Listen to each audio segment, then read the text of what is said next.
তো এই অ্যাজেক্টিভ চেনার উপায়, অ্যাজেক্টিভ আমরা কিভাবে চিনব? অ্যাজেক্টিভ চিনতে হলে আমাদের যেটা মনে রাখতে হবে যে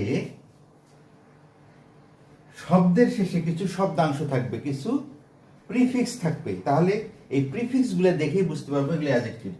যেমন অ্যাবল বা ইবল, যেমন ক্যাপাবল, ভিজিবল, পোর্টেবল, ফুলযুক্ত, যেমন বিউটিফুল, হেল্পফুল, কেয়ারফুল। আবার লেস যুক্ত কিছু শব্দ আছে, যেমন কেয়ারলেস, হেল্পলেস, ফিয়ারলেস। আবার অল যুক্ত কিছু আছে, এল। অল হচ্ছে national, mental, digital.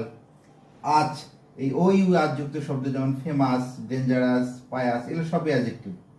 Eve, ivy যুক্ত শব্দ যেমন অ্যাক্টিভ, ক্রিয়েটিভ, প্যাসিভ। শেষে যদি ওয়াই থাকে কিছু কিছু শব্দের যেমন হেলদি, ওয়েলদি, রেইনি, এগুলো সবই অ্যাডজেক্টিভ। ইশ, এই ইশ হলো চাইল্ডিশ, সেলফিশ, বুকিশ। শেষে আইএসএইচ আছে, আইএসএইচ আছে। তাহলে এগুলো দেখে বুঝতে পারবে অ্যাডজেক্টিভ। শেষে ইএনটি অথবা এএনটি যদি থাকে আমরা বুঝবো সেগুলো অ্যাডজেক্টিভ। যেমন ব্রিলিয়ান্ট, ডিফারেন্ট, ইম্পর্টেন্ট, এগুলো সবই অ্যাডজেক্টিভ।